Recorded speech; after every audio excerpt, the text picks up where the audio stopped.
UK Autodrive project, which kicked off in 2015 to test autonomous vehicles on UK roads, has stepped up a notch with a demonstration of cars that can seek out spaces and park themselves. The project partners include Ford, Jaguar, Land Rover and Tata Motors European Technical Centre TMETC. The demonstration in Milton Keynes on March 22 showcased two V2X parking-related technologies. The first, called collaborative parking, identifies the location of available parking spaces in a car park and keeps the driver informed. When the car enters a car park, it downloads a map from a roadside unit showing the availability of parking slots. As the car drives around a car park, the map is updated in real time by data from other connected cars in the same car park, showing parking spaces filling up and becoming vacant. Project partners demonstrated the technology using a Ford Mondeo hybrid, a Tata Hixa XTA and a Jaguar F-Pace.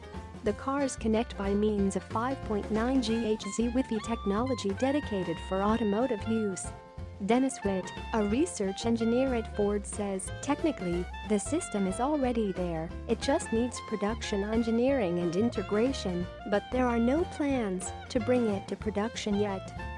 Andrew Harris, chief engineer, software, controls and driver assistance at Tata Motors, said the system is not vulnerable to hacking.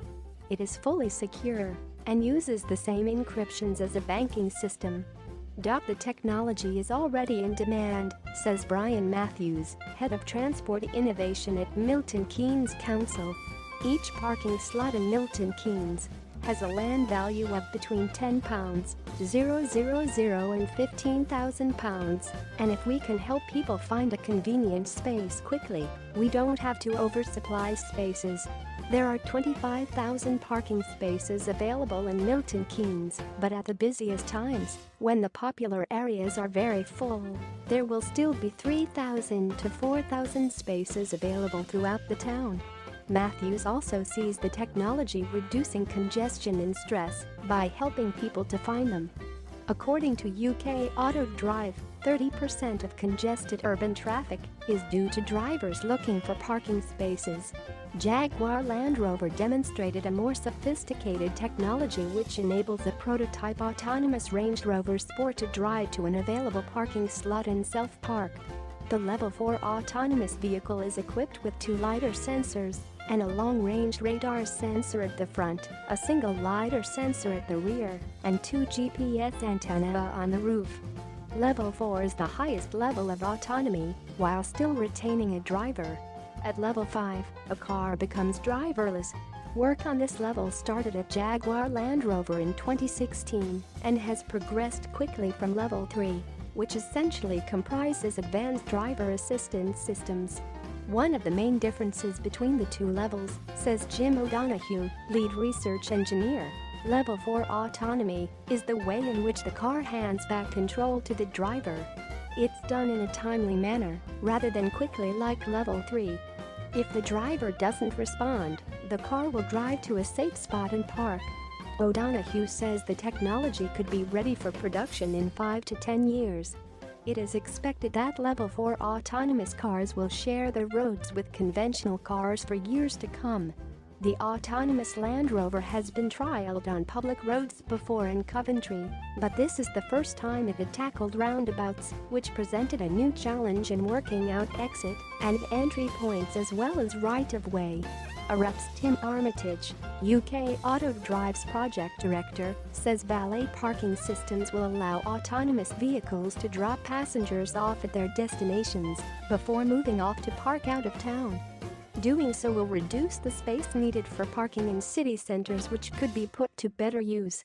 Two connected car safety features were also trialled on UK public roads for the first time. The first, emergency vehicle warning app, alerts a driver to an approaching emergency vehicle and the direction it is coming from. The second was electronic emergency brake light (EEBL), which alerts the driver when a similarly connected car further ahead brakes heavily. The system gives drivers crucial extra time to react to unseen problems ahead and avoid a collision. This summer, UK Autodrive will also trial a fleet of 40 low-speed, self-driving pods in pedestrian areas of Milton Keynes. A final set of demonstrations involving both cars and pods is planned for this autumn, rounding off the 3-year UK Autodrive project. The trial will demonstrate how a driver can pre-book a parking space and pod at the destination and be autonomously driven to the slot where the autonomous pod is waiting. The two vehicles check each other's identity before switching places. The occupants of the autonomous vehicle then transfer to the pod to complete the journey. How does it feel to be driven around town in a self-driving car? Being driven by a self-driving car on a closed track is one thing, but doing so on busy public streets is altogether different. We rode in the back seat with a driver and laptop-toting engineer in the front seats. The Range Rover Sport headed off on its pre-selected route to a car park in the center of town, pretty much as normal except the driver wasn't touching the steering wheel. It felt weird as the Range Rover Sport pulled up behind buses, maneuvered into the correct lanes and responded to traffic lights, seeing the colored lights using cameras for eyes. Braking lacked smoothness, but otherwise the car performed perfectly. When we arrived at the car park, which remained open to the public, the Range Rover cruised around to its designated spot before reversing and driving forward into the parking space. The only minor glitch during the whole exercise was failing to spot a traffic cone when reversing.